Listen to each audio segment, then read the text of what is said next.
Hello दोस्तों, कैसे हैं आप सब। स्वागत है आपका फिर से मेरे चैनल में। आज मैं लेके आया हूँ एक फिर से नया टॉपिक, जिसमें मैं बताऊंगा रिट क्या होता है, रिट्स के प्रकार क्या होते हैं, आर्टिकल 266 के बारे में बताऊंगा और आर्टिकल 32 क्या होता है उसके बारे में भी आज मैं विस्तार से बताऊंगा। तो सबसे पहले आर्टिकल 266। जो आर्टिकल 266 है इंडियन कॉन्स्टिट्यूशन का, वो डील करता है कंसोलिडेटेड फंड और पब्लिक अकाउंट्स जो इंडिया और स्टेट्स में है उससे रिलेटेड। यह बताता है कि सभी वेन्यू जो गवर्नमेंट ने रिसीव किया है, सभी जो गवर्नमेंट ने रिसीव है, सभी मनी जो गवर्नमेंट ने रिसीव किया है और उसकी रीपेमेंट होगी सिर्फ कंसोलिडेटेड फंड, जिसे कंसोलिडेटेड फंड ऑफ इंडिया कहा जाता है, उससे। उसी प्रकार सभी रिवेन्यू जो एक गवर्नमेंट स्टेट रिसीव करती है, सभी लोन जो स्टेट गवर्नमेंट रेज करती है, सभी मनी जो है रिसीव करती है और उसकी रीपेमेंट सिर्फ कंसोलिडेटेड फंड जो कि स्टेट के, जिसे consolidated fund of the state कहते हैं, उससे होगा। सभी दूसरे जो पब्लिक मनी रिसीव्ड होता है और गवर्नमेंट के बिहाफ में जो रिसीव होता है या स्टेट गवर्नमेंट के बिहाफ में जो रिसीव होता है, क्रेडिटेड होता है public accounts of India, public accounts of the state, जैसा भी वह केस है।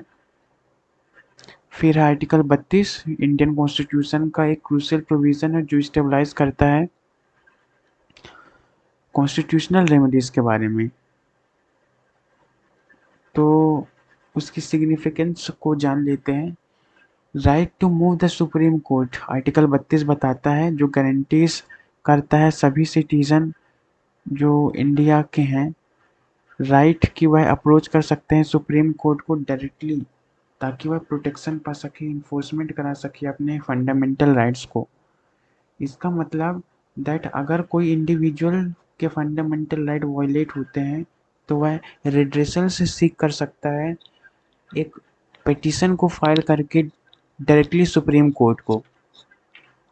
फिर है रेमेडीज के स्कोप के बारे में बताया गया है कि जो सुप्रीम कोर्ट है आर्टिकल 32 के तहत पावर है कि वह डायरेक्शंस इशू कर सकता है, ऑर्डर्स इशू कर सकता है, रिट्स इशू कर सकता है।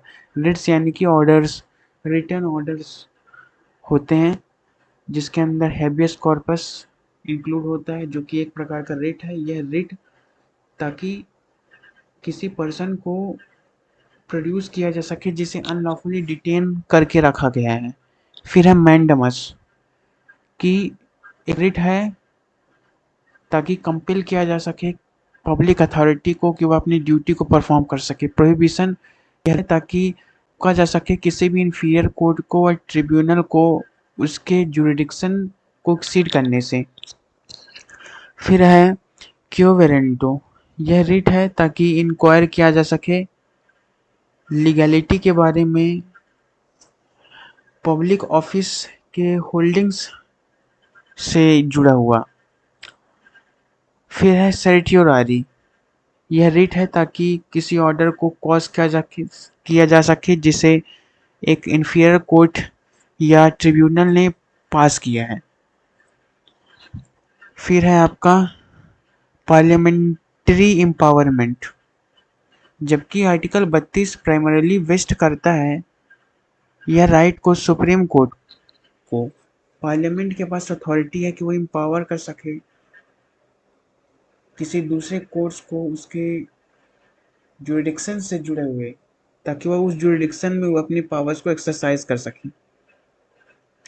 इसके एसेंस में आर्टिकल 32 यह इंश्योर करता है कि सभी सिटीजन को डायरेक्ट करना होगा उस एवेन्यू, उस प्लेस को, जस्टिस को सीख करने के लिए, उसके जब फंडामेंटल राइट्स का हनन हो रहा है, उनके जो फंडामेंटल स्टेक्स हैं उनका हनन हो रहा है, तब यह सर्व कर सकता है एक पावरफुल सेफ गार्ड किसी इन्फ्रिंचमेंट यानी कि उल्लंघन के अगेंस्ट, किसी राइट्स को, किसी अपहोल्ड्स को, जो जस्टिस प्रिंसिपल इक्वालिटी है डेमोक्रेटिक सिस्टम, उसमें अगर हनन हो रहा है तो उसके राइट्स का। फिर है जो राइट टू कॉन्स्टिट्यूशनल रेमेडी, जो है वह एक फंडामेंटल राइट है जो कि सिटीजन्स को ग्रांट हुआ है इंडिया की। यह क्रूशियल रोल प्ले करता है कॉन्स्टिट्यूशनल लॉ में। इंडिविजुअल्स को प्रोवाइड किया गया है एज अ मीन्स ताकि वह लीगल रिड्रेसल्स ले सके अपने फंडामेंटल राइट्स के वायलेशन के समय, जो गवर्नमेंट के द्वारा दिए गए हैं किसी अनदर एंटिटी यानी कि स्टेट गवर्नमेंट के द्वारा दिए गए हैं उस राइट्स के हनन के समय। आर्टिकल 32 जो इंडियन कॉन्स्टिट्यूशन का है वो बताता है कि वह कॉन्स्टिट्यूशन का स्पिरिट है और उसे माना जाता है कि वह हार्ट है कॉन्स्टिट्यूशन का। डॉक्टर बी आर अम्बेडकर जो हैं वो खुद इस सिग्निफिकेंस को बताते हैं, बताया था। जो सुप्रीम कोर्ट है वह इंक्लूड करता है आर्टिकल को एक फंडामेंटल स्ट्रक्चर रेगुलेशन के रूप में।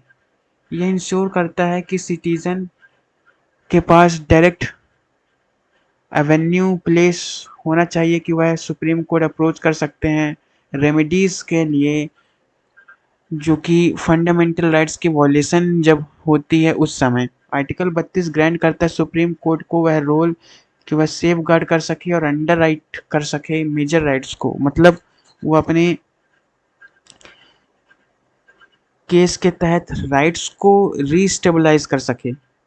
जो पावर इशू होता है रिट्स से, जो ओरिजिनल जुरिडिक्शन के अंदर आता है एक एपेक्स कोर्ट के, अलाउ करता है इंडिविजुअल्स को कि वह रेमेडीज को सीव कर सकता है डायरेक्टली किसी अपील प्रोसेस के अप्रोच करने के बगैर ही।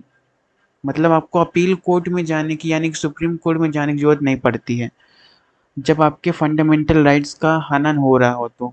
आर्टिकल 32 को लागू किया गया है स्पेसिफिकली फंडामेंटल राइट्स को इंसाइन करने के लिए। आर्टिकल 12 से 35 जो है कॉन्स्टिट्यूशन का उसमें फंडामेंटल राइट्स हैं, तो आर्टिकल 32 उसको इन्वोक करता है।